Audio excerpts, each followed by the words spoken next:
আসসালামু আলাইকুম everyone, welcome back to my channel. আজকে আমি আপনাদের সঙ্গে শেয়ার করব কাঁচা কাঁঠাল মাংস দিয়ে রান্নার রেসিপি। আমি আজকে গরুর মাংস দিয়ে রান্না করেছি। আপনারা ইচ্ছা করলে মুরগির মাংস, খাসির মাংস, যে কোনো মাংস দিয়েই রান্না করে নিতে পারেন। এই জন্য আমি কাঁচা কাঁঠালটা কেটে নিয়েছি, আর বিচিগুলো অবশ্যই একটু বের করে করে বেছে নিতে হবে। আর এই কাঁচা কাঁঠাল আমি প্রথমে সেদ্ধ করে নেব। এই জন্য নিয়ে নিচ্ছি 1 চামচ হলুদ গুঁড়া এবং 1 চামচ লবণ দিয়ে আমি কাঁচা কাঁঠাল দিয়ে সামান্য পরিমাণ পানি দিব, দিয়ে ঢাকনা দিয়ে ঢেকে আমি কাঁঠালটাকে সেদ্ধ করতে দিয়ে দিব। আর এভাবে রান্না করলে আসলে খুবই মজার হয়। আর গরুর মাংস দিয়ে যদি কাঁঠাল রান্না করেন একদম ভুনা ভুনা করে, তাহলে তো আর কথাই নেই। এ পর্যায়ে আমি চুলায় একটা প্যান বসিয়ে দিয়েছি এবং পর্যাপ্ত তেল দিয়ে নিয়েছি। তারপরে দিয়ে দিচ্ছি 3টা পেঁয়াজ কুচি, দিয়ে দিচ্ছি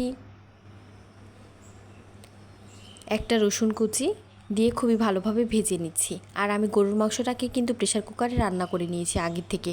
আমার প্রেশার কুকারে গরুর মাংস রান্নার রেসিপি অলরেডি আমার চ্যানেলে দেওয়া আছে, আপনারা ইচ্ছা করলে দেখে নিতে পারেন। আর নর্মালি আপনারা ইচ্ছা করলেও গরুর মাংসটা রান্না করে তারপরে কাঁঠালটাকে রান্না করে নিতে পারেন। এই পর্যায়ে আমি জিরা দিয়ে দিচ্ছি, আস্ত জিরা দিয়ে আমি একটু ভেজে নিচ্ছি। আস্ত জিরা দেওয়ার পর আমি কিছুক্ষণ ভেজে নিয়েছি। কিছুক্ষণ ভেজে নেওয়ার পর দিয়ে দিচ্ছি সামান্য পরিমাণ পানি। আমি যেহেতু এখন শুকনো মশলাগুলোকে অ্যাড করব, এই জন্য পানিটাকে দিয়ে দিলাম।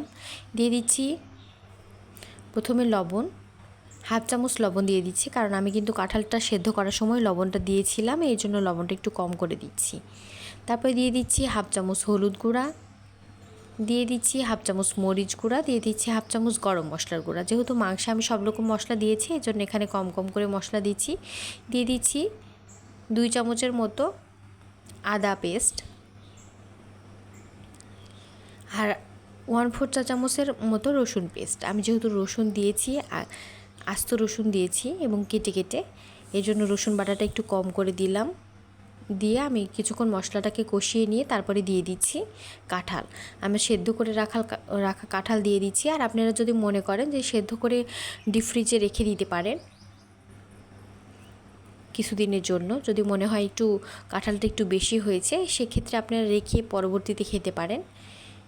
এই পর্যায়ে আমি কাঁঠালটাকে মশলার সঙ্গে খুবই ভালোভাবে কষিয়ে নিব। আর এই কষিয়ে নেওয়াটাকে কিন্তু খুবই ভালোভাবে হতে হবে, আর অবশ্যই মিডিয়াম টু লো হিটে এই কষিয়ে নিতে হবে, নাহলে কিন্তু নিচে লেগে যাওয়ার সম্ভাবনা বেশি থাকে। আর এভাবে কাঁঠালটাকে যদি আপনি রান্না করেন, তাহলে ছোট থেকে বড় সবাই খেতে খুবই পছন্দ করবে। আর এটা যথেষ্ট পুষ্টিকর এবং যথেষ্ট টেস্টি একটা রেসিপি। আপনারা বাসায় এভাবে একবার ট্রাই করে দেখবেন। এ পর্যায়ে আমার কষিয়ে নেওয়া হয়ে গেছে। তারপরে দিয়ে দিচ্ছি সামান্য পরিমাণ পানি, আমি 1/2 কাপের মতো পানি দিয়েছি। দিয়ে আমি কাঁঠালটাকে একটু নেড়ে চেড়ে ঢাকনা দিয়ে ঢেকে আমি কিছুক্ষণের জন্য রান্না করতে দিয়ে দিব।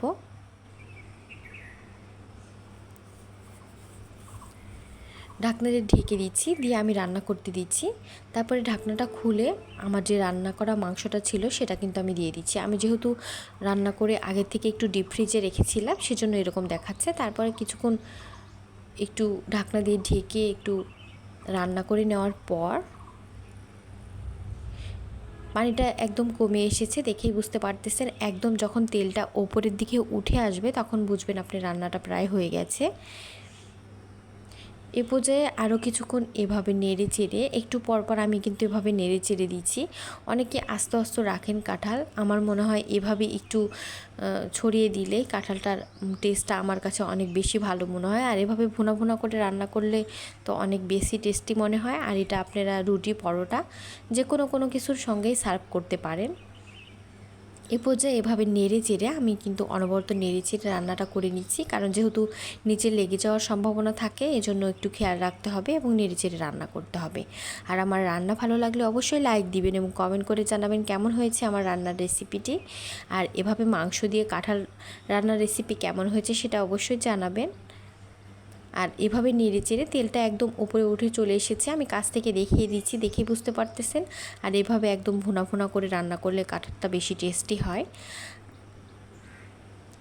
এই পর্যায়ে আবারও কিছুক্ষণ একদম লো হিটে রেখে আমি এভাবে রান্না করে নিচ্ছি। আর এখানে মিডিয়াম টু লো হিটে রান্না করে নিলে কাঁঠালটা আসলে বেশি টেস্টি হয় আর খেতেও অনেক বেশি ভালো লাগে।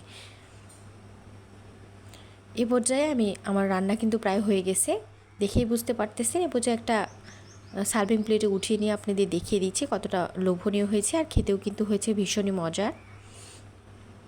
আর আমার রান্না ভালো লাগলে অবশ্যই চ্যানেলটি সাবস্ক্রাইব করবেন এবং পাশে থাকা বেল আইকন ক্লিক করবেন। এতক্ষণ সঙ্গে থাকার জন্য ধন্যবাদ সবাইকে।